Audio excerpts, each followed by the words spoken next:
This is Chipacon, and welcome to Otherworldly, the Changing Times, Changing Worlds conference weekly show. And tonight we are talking about, what are we talking about? We're talking about problematic clients. Somebody wrote me and suggested that we should actually have a conversation about who is, have you ever read for somebody who's drunk or under otherwise stoned or something? And this sounded like it was a good beginning of an idea, but I think I wanted to expand it to problematic clients of any sort. And today, if you believe in things that are coincidences, one of my friends, Corby Mitlead, who is a professional psychic, and she posted a sad story that we all know so very well, where someone had found her on the internet and called and was trying to weasel a little pre-reading out of her, and she just wanted to hear what she wanted to hear. And finally Corby said, no, the guy is bad for you and you're not going to get back together. And she's like, no, look, I'm only going to tell you what I see and not what you want to hear. And at which point she said, oh, somebody's at the door, click. And yeah, we know that client. I think we've all had that client at one point or another. Frequently we get people who are simply there for the purposes of getting having what they want to hear confirmed. I had a niece who very much wanted, well, my psychic told me that I was going to have a baby by the time I was 22. No, I am not seeing any babies. Yes, I see that you had the possibility of one, and it's not going to happen. John, can you get that, please? And so that's that is a thing that we have. I see no reason why. I don't know. Has anybody here ever tried reading for somebody who is under the influence, in an altered state? I did, actually. I had one super funny lady. She'd been walking around with a flask of whiskey all day. She came up to a tea leaf thing and we were going to read her tea leaves, and she said, do you mind if I add a little to my tea? And I'm like, I prefer you didn't. So she put it under the table and she did it anyway, and I laughed at her. And I told her, I said, we don't really deal with drunken tea leaves most of the time, so whatever comes across is not my problem. So we sat there and we made shapes out of her tea leaves and giggled, and she was just so pleasant. After about 20 minutes, I was like, I really have nothing else to say. And she says, well, this has been the best 20 minutes of my day. And it was just, there was nothing of any significance, because I wasn't going to read her tea leaves with alcohol in them and with her being under the influence. But I will absolutely sit there and bullshit with her and talk about whatever she wants to talk about, because it made her feel validated.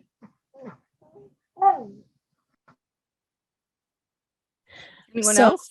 So I remember, working at the bar, and, having my little table set up at the local bars, and I would kind of bar hop from place to place, because at the time that was just the only way to pick up some quick cash, some gas money. But what I noticed is that the energy, when you're reading someone who's under the influence, is a lot different. They are more open, and therefore not necessarily ready to hear some of the real things. So I think it's best left up to the ethical code of the reader. You know what I mean? Like there are some people who view reading someone, as non-consensual, because it's the same thing like, having sex with someone who's under the influence. And then there's other people who believe like, hey, if they're willing to pay, like whatever is whatever. And then there are some people like myself that will just create space for people. So just like I hope I said this right, Hashia said, she wasn't going to read her, but she definitely was going to sit there and bullshit with her and make her feel good and drop in a couple of nuggets of wisdom here and there. But I mean, there's no point in wasting your energy. It's a lot of energy wasted. Starwolf?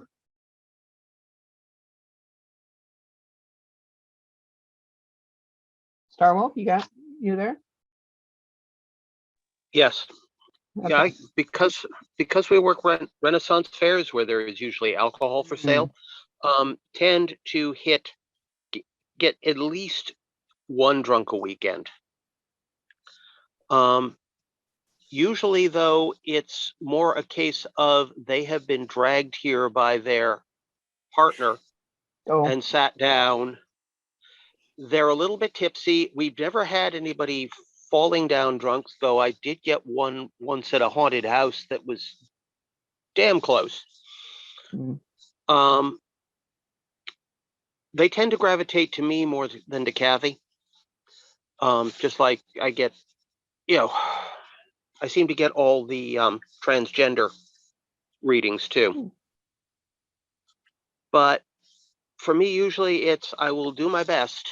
And usually because it's the boyfriend, girlfriend, fill in the blank that is paying for it, I realize the reading isn't so much for the person that's sitting in front of me as the one who's dropped the money on the table. My only worry is they will throw up on my cards. That would be bad. Yeah. Thankfully, most of you have seen my cards, so they would not take well to stomach acid. No. But I think the worst I got was one who had to literally be helped up and back down. That was a few years ago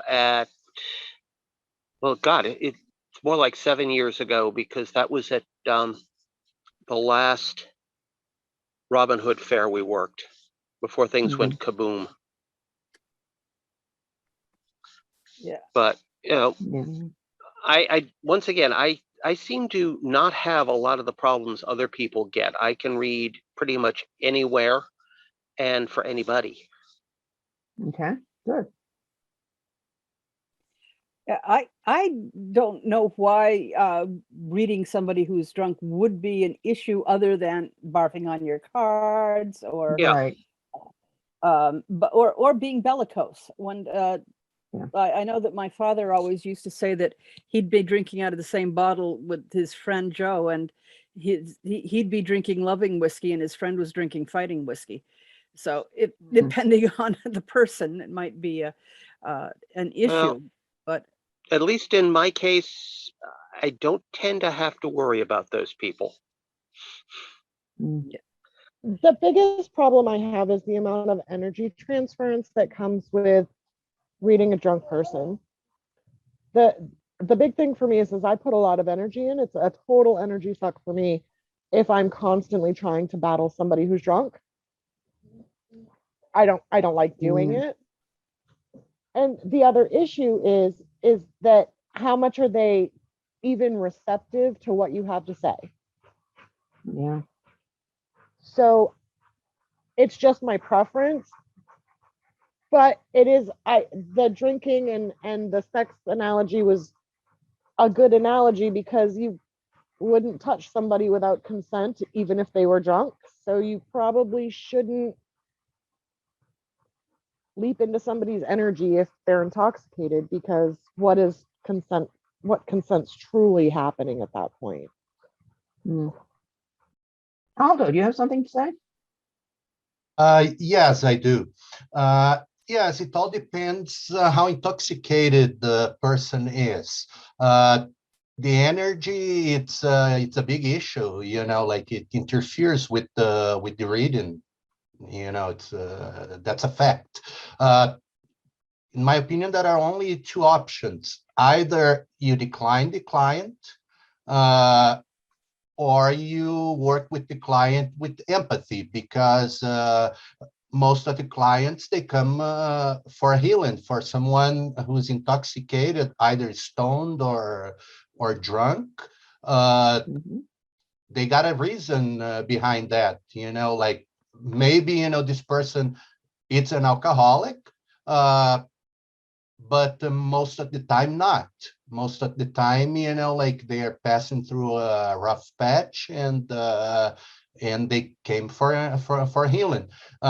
If we do work with an intoxicated person, we run into problems that the person is not really, like aware of, like everything what's going on, and not like the answer that you give. It's on the cards, on the runes, or whatever. And then you risk getting a bad review.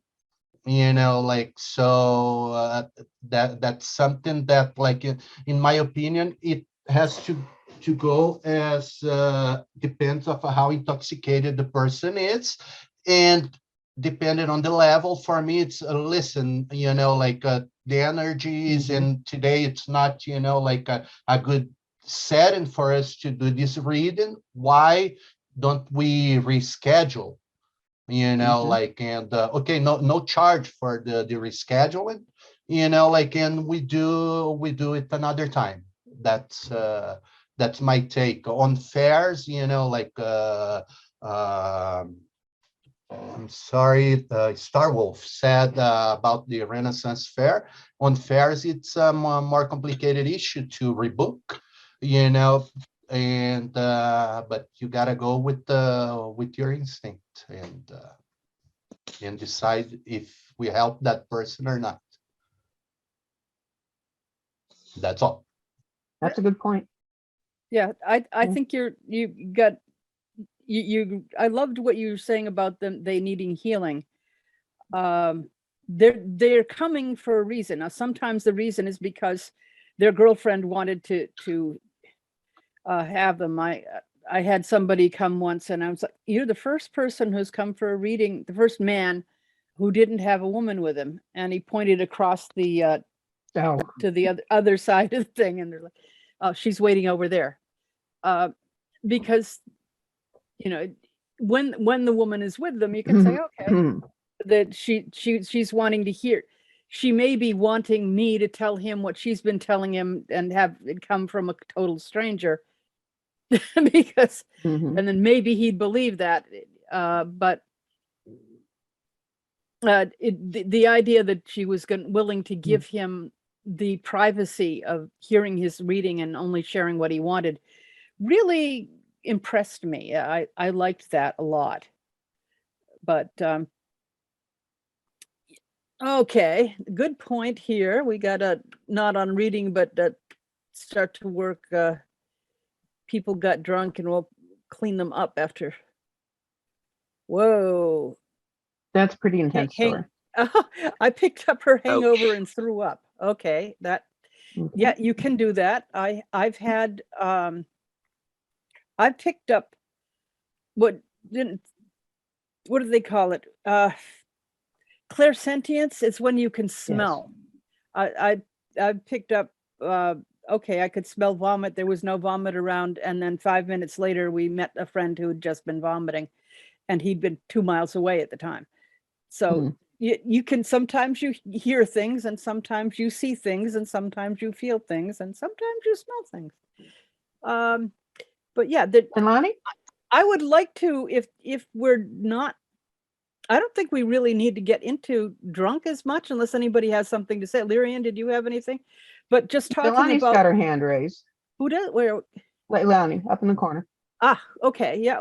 I'm seeing her. Go for it. Okay. Thank you. Yeah, no, I think overall, I think when we talk about problematic clients, just overall, Are you going to regardless of what kind of client we're talking about. I think it all always kind of stems back to, you know, the ethical standards of the reader themselves and like what they're willing to do and what boundaries they have up. Like I remember one time there was a couple that came to me and he basically purchased her the couple's reading, but really he wanted me to break up for her in the reading, for him in the reading. So he wanted me to break up with his girlfriend right then and there for him. And I figured that out quite quickly in the reading. And I had to speak to them individually and, basically had to shut it down. I'm like, look, I'm not reading to break up with your girlfriend for you. So you need to grow your own balls and do that. Like that's not happening here. Another time I had a cop come into my reading and, he confessed to me that he had cheated on his wife, but he wanted to know why. Like he was very remorseful about it. Right. And he wanted to know why he was doing this and how can he remedy the whole situation? Like truly, truly needing redemption and help. Right. Halfway through not even halfway through the reading, shortly into the reading, I realized his narcissistic ass was there to get psychological and spiritual rationale as to why he did the things he did so that he has excuses for the next time he does it. And it was a very like, what the fuck? And I just remember, stopping the reading going, I am not giving you excuses to tell your wife. Like, this is not what this is going to turn into. And I had to ask him to leave. Now, this is a cop. This is someone who has access to my license plate, my registration, may have connections in certain. So being put in situations like that can be very dangerous. Like when Aldo was talking about that drunk, it can turn even potentially violent. So it's really, really important for you to know where your boundaries are and when to say certain things and when to stand up for yourself, because people are going to, wherever power is, they're going to find a way to take advantage of that. You know what I mean? There are always going to be people like that. Oh yeah, well, you got a cop, he's got a badge, he's got a gun, he has way too much authority over your life. And it is very difficult to speak truthiness to people like that.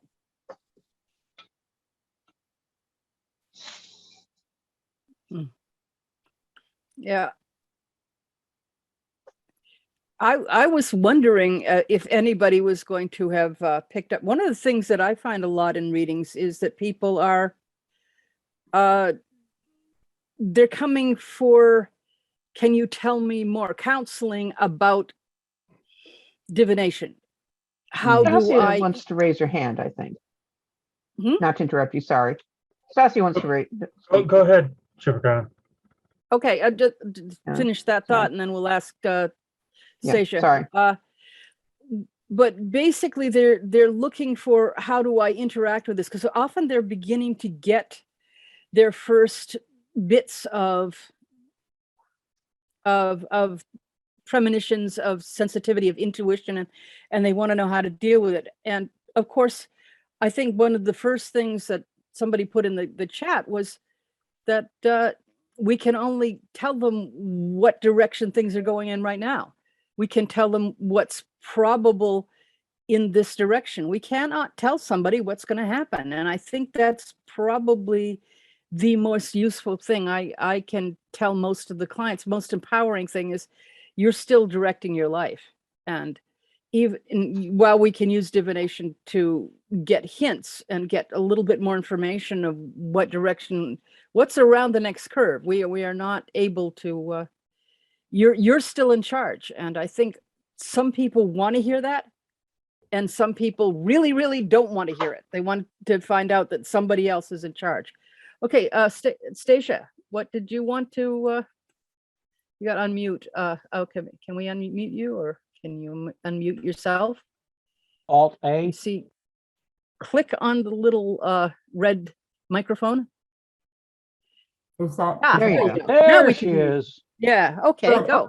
Yeah, I've had a totally different, a couple of totally different difficult clients. And I haven't had one alcoholic or one drunk So that's, I have no experience with that, but I had a young woman come in, and I cast bones. So I don't do tarot. I cast the bones, which is a series of, it's chronomancy, and that's what I've been doing for a long time. And so I, as usual, I hand over the bones to the querent, and she or he has a significator that they add to this thing. They cast them on a field, and then I go and read where they fall. And I had one woman, young woman, and her bones fell in a position that I could not understand. I have one of my bones is this ring. I don't know if you can see it. It's this ring, and it signifies relationships. Now, that can be any kind of relation. Doesn't necessarily have to be a marital relationship or a love relationship. It's a relationship. And into that ring, jammed firmly, was her own ring, which she had taken off to use as a significator. So I'm looking at this thing, and it was right in the center of the field. And I'm looking at it, and looking and backed up and tried to reframe the thing. And I finally had to say to her, I'm really sorry, but I can't understand what this particular what the confluence of these two bones is. I said, you're jammed inside a relationship. And she says to me, you're right. Would it help you to know that I've been diagnosed with multiple personalities? Oh. Oh. That was one of my more difficult readings. I had another one that, so there, yeah. So I had another reading, and I've got one of the bones that I have is it's not a cross, but it's an X, and it's a little gold X. And her this is another one. Her significator fell right, and it was again the center of the field, right on the lifeline. Above the line is things that happen in the dream world, other world. Below the line is things that are happening or have already happened. Right on the line is what's life is. So right in the center is this X, on which her, again, another significator, another ring is a significator. Her ring falls directly on this X.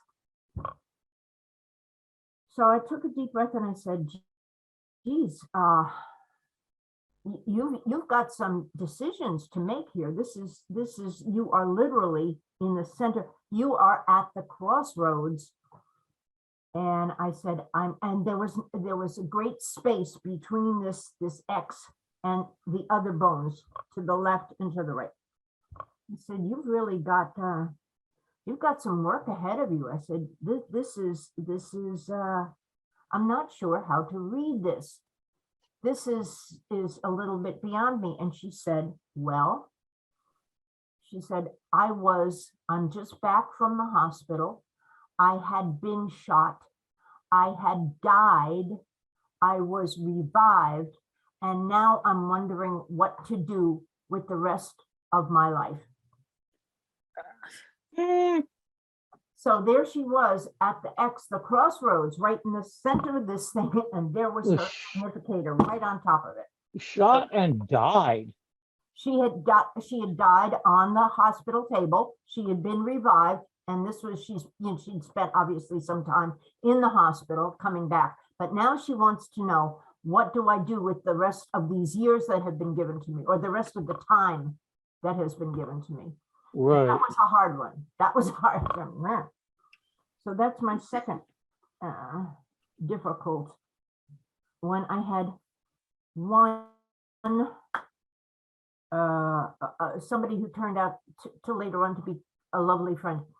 I didn't know her that well at all. She came and she's sitting down opposite me, and as we're reading, I have a pain in my breast, and I'm very uncomfortable. And I said, listen, and I hope you don't mind, but I said, would you do me a favor when you leave the reading, would you please go to your doctor and you know, have a breast exam? I said, I'm just, you know, it may be nothing at all. And the next time I saw them, it was an extremely humbling, not embarrassing. It was an extraordinarily humbling experience. The both of them came back, and the husband knelt in front of me, which I've never had anybody do before. You know, that's a little over the top. And he gave me the 13 Moon Tarot, which is very, very rare. And he said, I want you to have this. He said, my wife went to the doctor. They found cancer there. They were able to get it right away. And so she did not have to lose her breast. She did not have to have a mastectomy. So, and they were so. Didn't have to lose her life. I beg your pardon? Didn't have to lose her life. Life, yeah. So I was, I went and I made sacrifice to Mercury, who is the god of chromancy, for having given me that, the ears to listen to what the bones are saying, you know, because sometimes the bones always speak, right? It's just, you know, take the banana out of your ear, girl, and listen to what they're saying. So that was it. And the last one was, I had we were doing a fair out in I can't remember the name of the town. It's further out on 101 as you're heading towards Portsmouth. So it was a state, like a fair, and they had the cattle poles, and they had the jam, you know, and the quilts and all that sort of stuff. And then there were several of us who were doing readings, and I had this fellow come out, and he was out of character. He wasn't wearing flannels. He wasn't wearing plaid. He didn't look clean. He didn't have the shit kicker boots on. But he wanted to come in and have a reading. And he was very, what's the word, like haughty and smug. And he was going to take this little white woman, and he was going to have some fun. He was going to have some, he was all set. He was going to have some fun. Okay, that's your thing. So Thank you. Sitting down. What? Oh, just saying thank you for those stories. Oh, Yeah, that's a good one. yeah. Well, so he's sitting down, and you know, I went through the thing, you know, explaining it to him. I need your significator, and he takes off this huge chunk of a ring, and as I'm sitting there reading, and I'm looking at that, and I'm also, because the bones say part of the reading, the vibrations and what the person, the gestalt of the person, the smell, the look, the timbre of the voice, the body language, the hands, the shape of the fingers, all this sort of stuff all plays in, you know. So I'm sitting there and I'm saying, you know, there was a woman with him.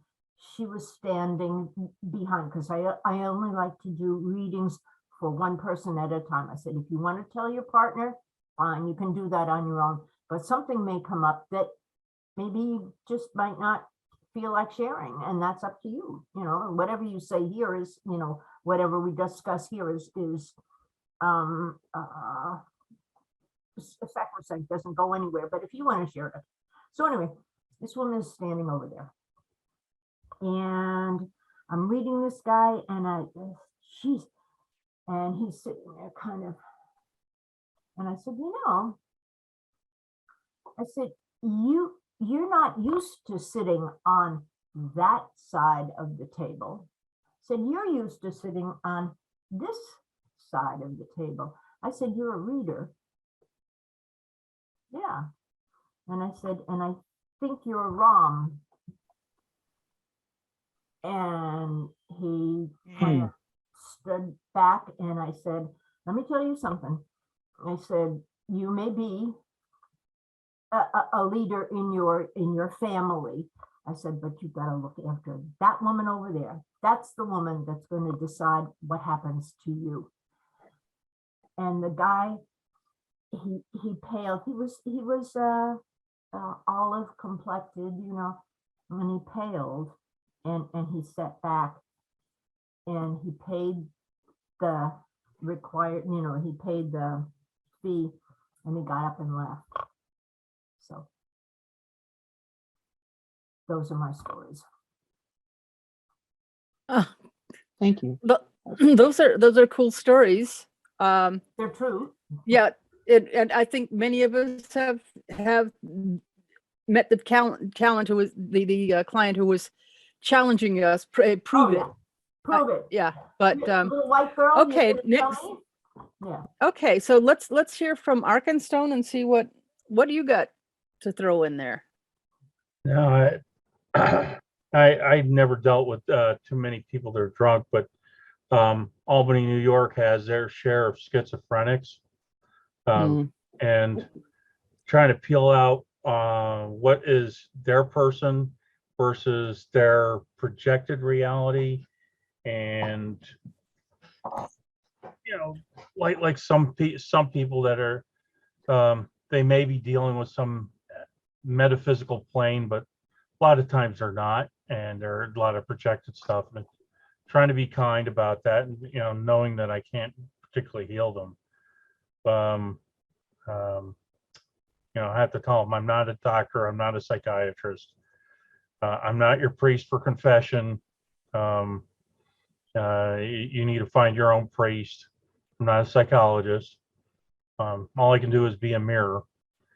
But sometimes, for those type of people, which was like once or twice, trying to go like, okay, I can't talk to you about your reality because you're in a different state of mind and you need help, and that's all there is to it. And sometimes, especially when I was at a psychic fair or whatever, it's like, if I can do that in 5 minutes, so you don't owe me anything, that's it. I can't help you. So I have to like politely turn them down. I know two of my friends, we used to work the Pinkster Fest in Albany before they said, oh, we don't want readers at the festival, but the people would have a few beers out there.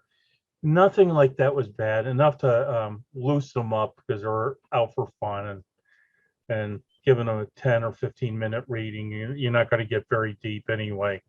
Just enough for that confirmation bias, a little bit of like seeing patterns for the future and what have you. I had this one woman that was smug and whatever, and she was like, you get the few people that says you can't read me types, and some of them they've just put on a shield of personality. They're not going to respond. They're not going to do anything. It's like, well, you don't want to open yourself up for that like that. We're going to cut to the chase. I'm not going to read you. Even if I did, I'd have to push real far, and you're not ready for it. So it's time to go. But we had this one woman come in there. She was probably in her mid 60s, very stiff, very like, you're not, it's like, I don't believe, it's like, it's like, I'm going, why are you here when you don't believe in this stuff? Why are you doing this? Anyway, I read the cards. I read them several times, and I'm still getting the King of Pentacles over and over again. It's like, this man is influencing your life. And I'm reading, it says, is martial, is religious, and what have you. And he dominates your life, and your whole life revolves around him.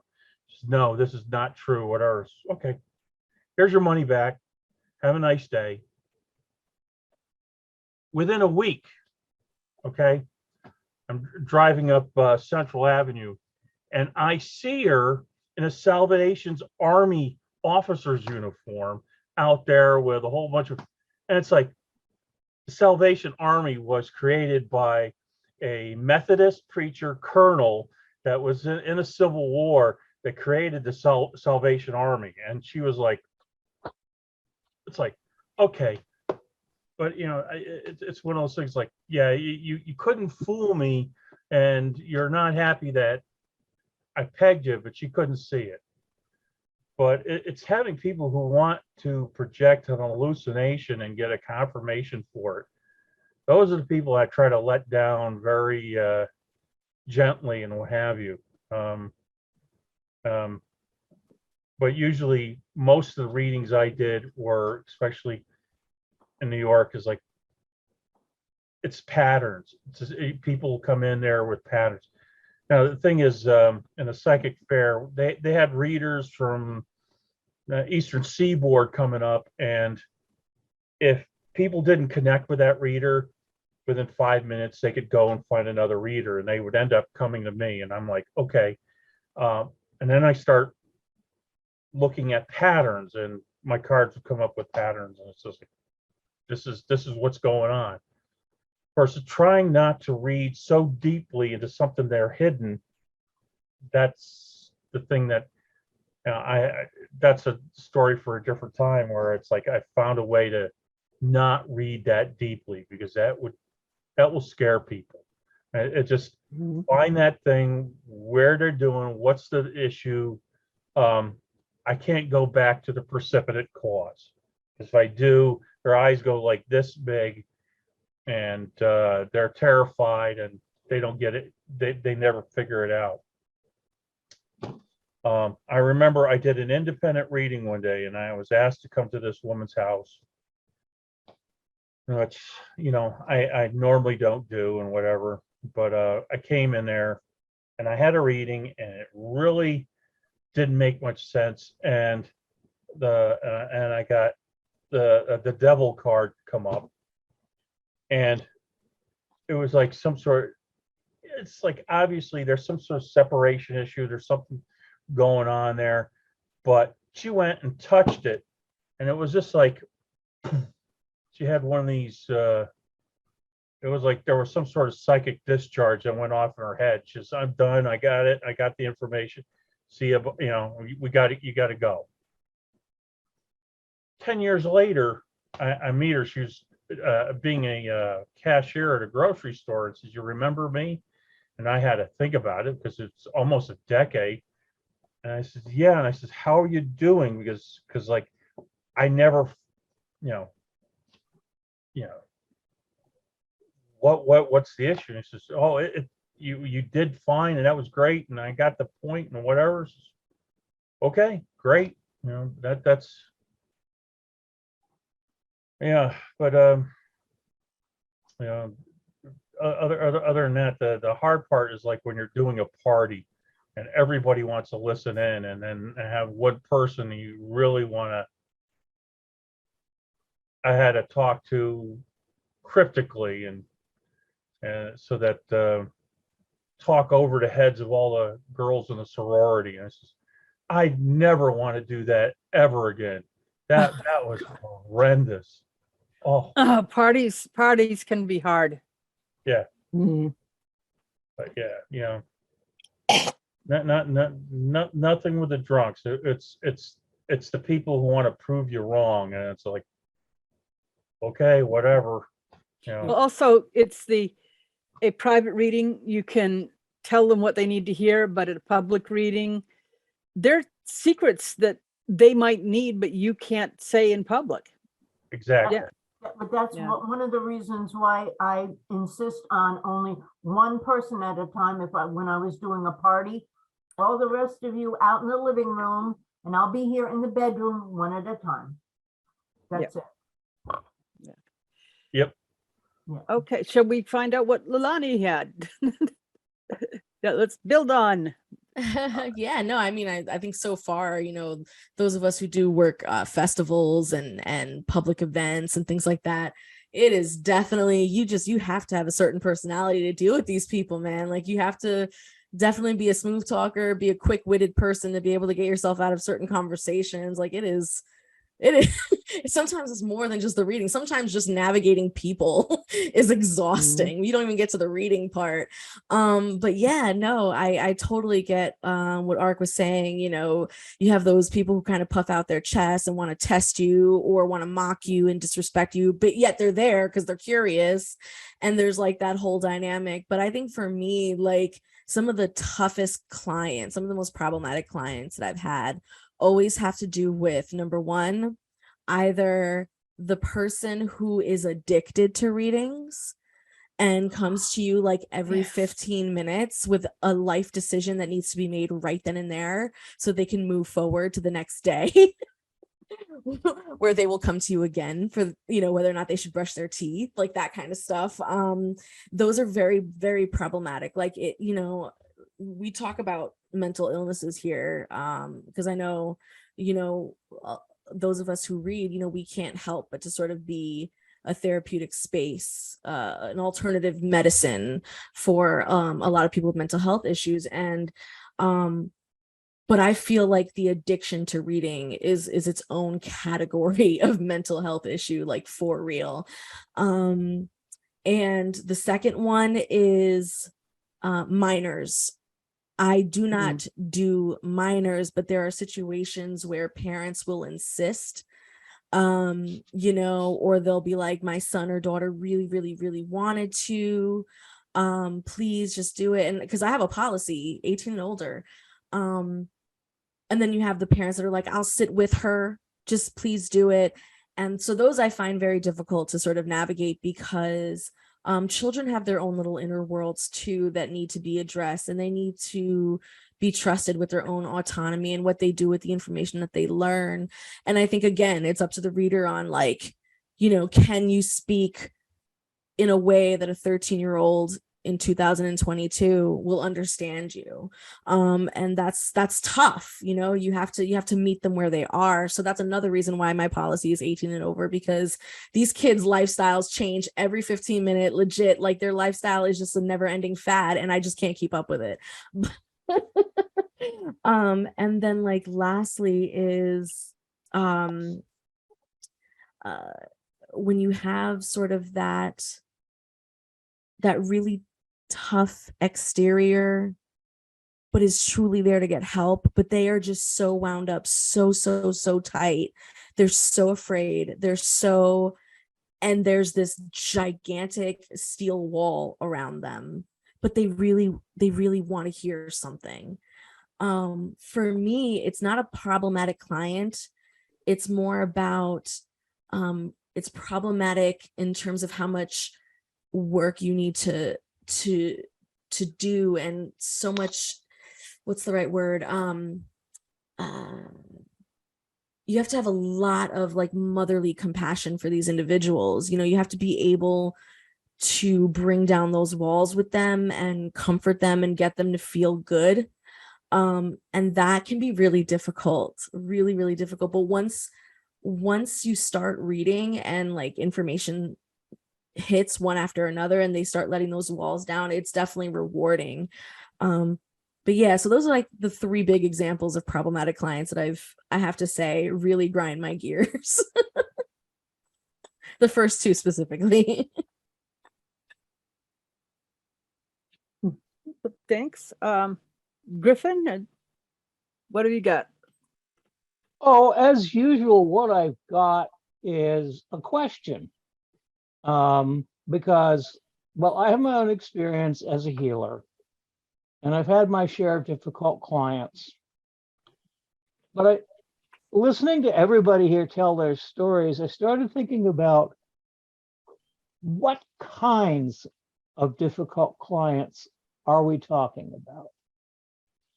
Because the difficult client that I had to deal with was one who took the Reiki energy I was applying and threw it back in my face. Mm.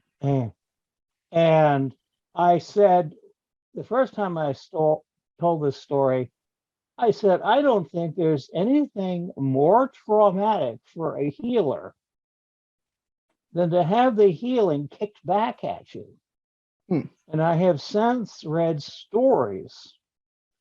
I remember one where a shaman was presented with two clients who had sons who were ill. And the person who was kind of, the researcher who was monitoring the shaman was taking notes and paying attention. And the shaman said, that one will heal, the other one won't. And as it turned out, that was exactly what happened. And the explanation was that the mother was too attached to her control to let her son be healed. So I started to think in terms of people, whether they are doing it for themselves or on behalf of someone else. I talk about being addicted to your miseries. Oh, yeah. Oh, yeah. And Oh, yeah. I mean, you talk about clients who present obstacles to healing. Yes. Maybe unconscious obstacles. They want to be healed, but they've got crap that gets in the way. But then there are the ones for whom their suffering is more precious than their teddy bear.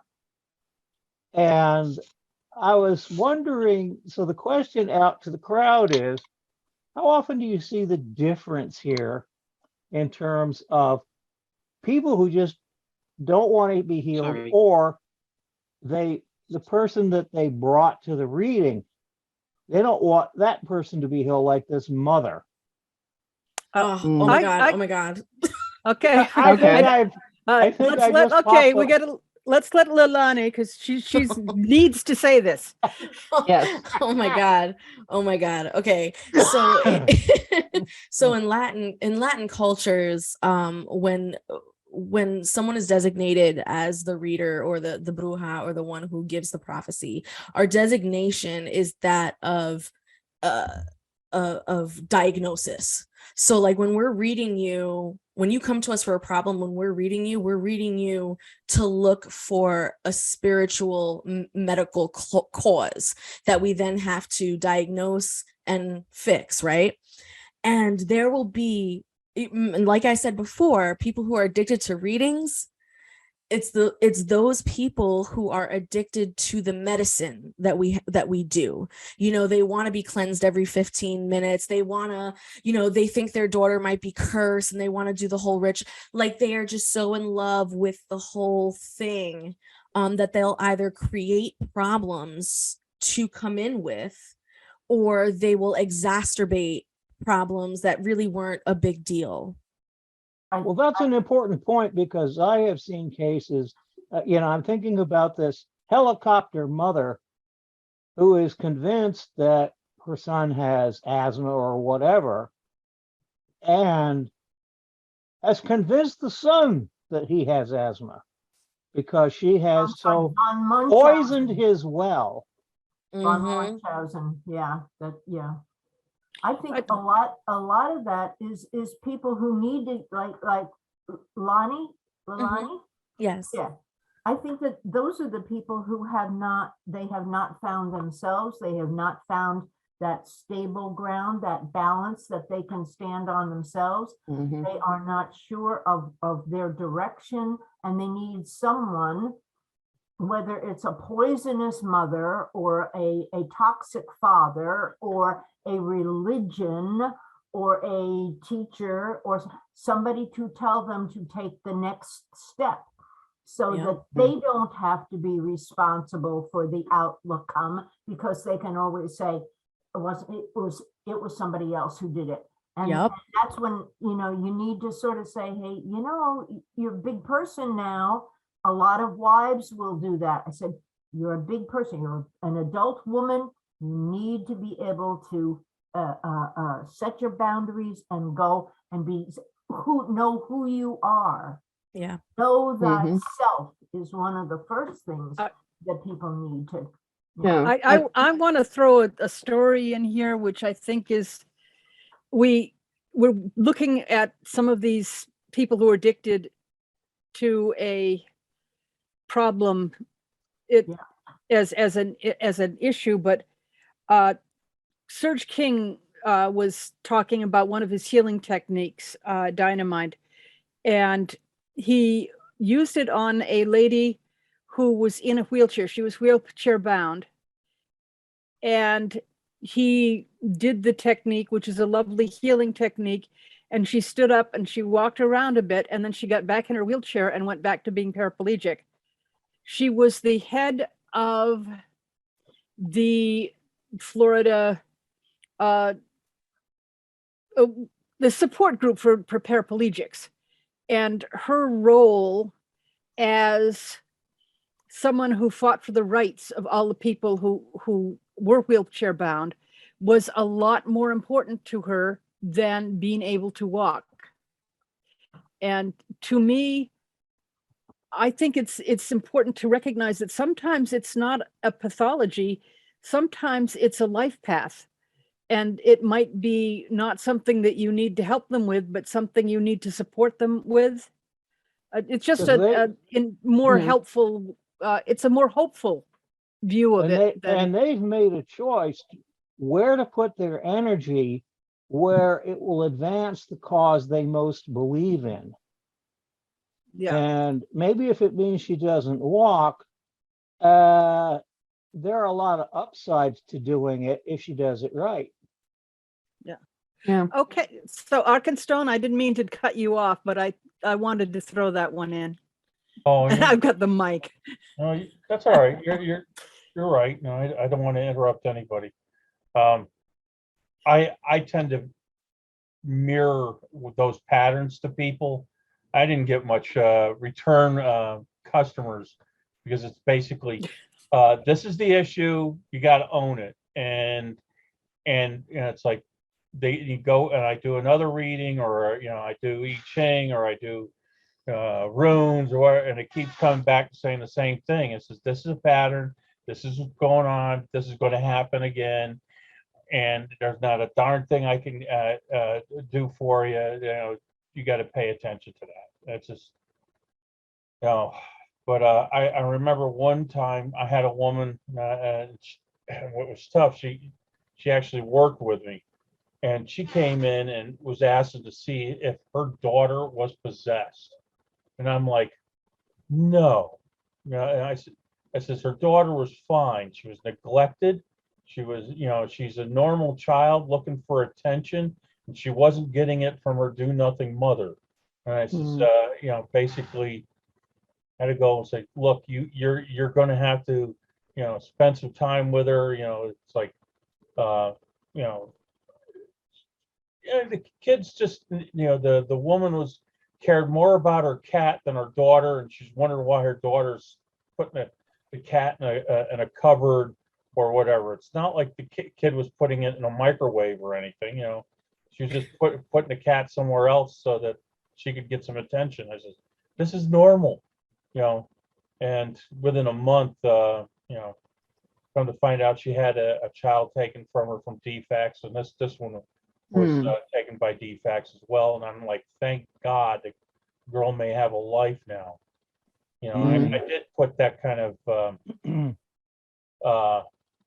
desire out there in the universe to make sure that child was going to get taken care of. Right. It's when people want they can't, when they don't want to own up their shit.